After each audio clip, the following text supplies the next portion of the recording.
Hallo graad 4s en baie welkom. Is julle reg om julle kennis oor strukture so 'n bietjie op die proef te stel?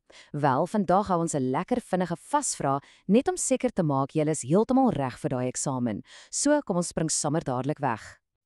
Reg so, ons begin met ronde nommer 1 en dit gaan alles oor versterking. Met ander woorde, hoe maak ons goed sterker? Dink mooi oor alles wat jy geleer het, want hier kom die heel eerste vraag. Vraag nommer 1. Wat beteken dit nou eintlik as ons sê ons versterk 'n materiaal? Dink so 'n bietjie daaroor. Het jy al 'n antwoord in jou kop?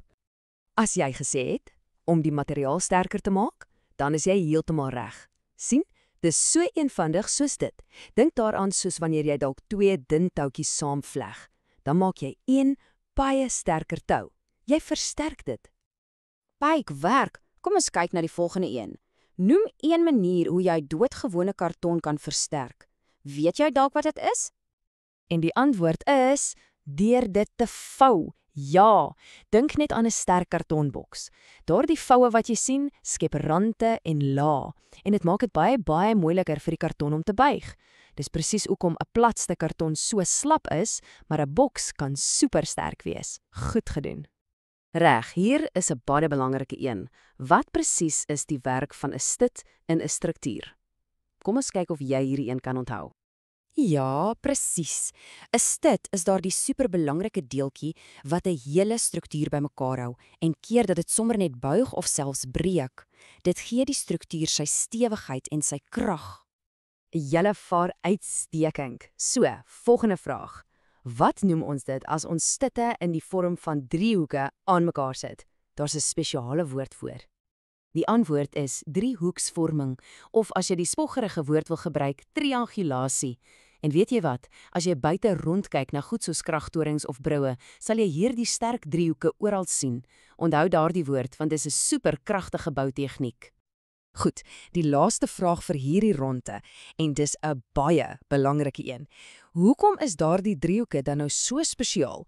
Hoekom gebruik ons hulle so baie in raamstrukture?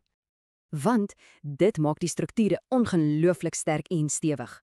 Anders as 'n vierkant wat jy maklik kan skeefdruk, kan 'n driehoek glad nie sy vorm verander sonder om die kante te breek nie. Dis hoekom ons sê dis 'n supervorm. Fantasties! Julle het ronde 1 kaf gedraf. Julle is behoorlik slimkoppe. Nou dat ons weet hoe om strukture sterk te maak, gaan ons in ronde 2 kyk na hoe mense lank gelede al hierdie slim idees gebruik het.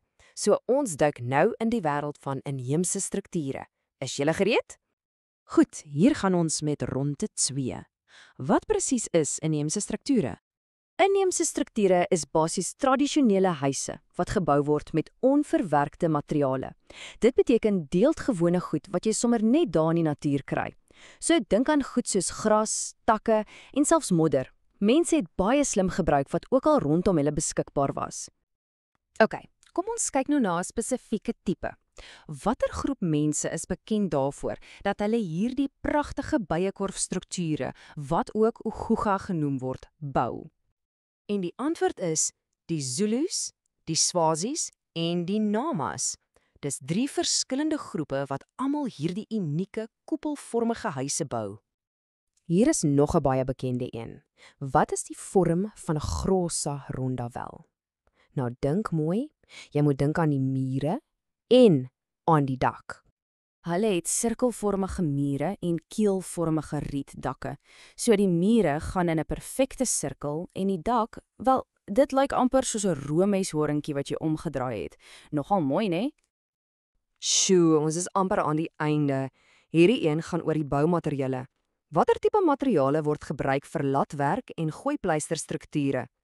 Wel, vir hierdie soort strukture word buigsame takke gebruik, wat soos 'n mankie saamgevleg word. En dan word dit met 'n spesiale gooipleister gesmeer.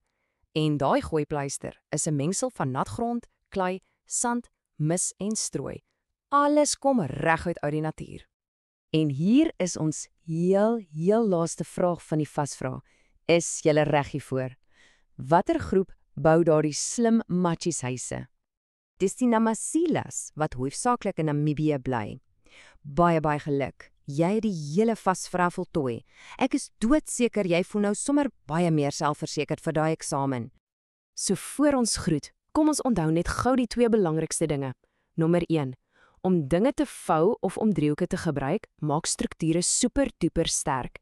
En nommer 2, inheemse huise is slim gebou met materiale wat sommer net daar in die natuur gekry is. Onthou net, jy het hard geleer en jy ken jou werk. Baie sterkte met jou eksamen. Jy kan dit doen.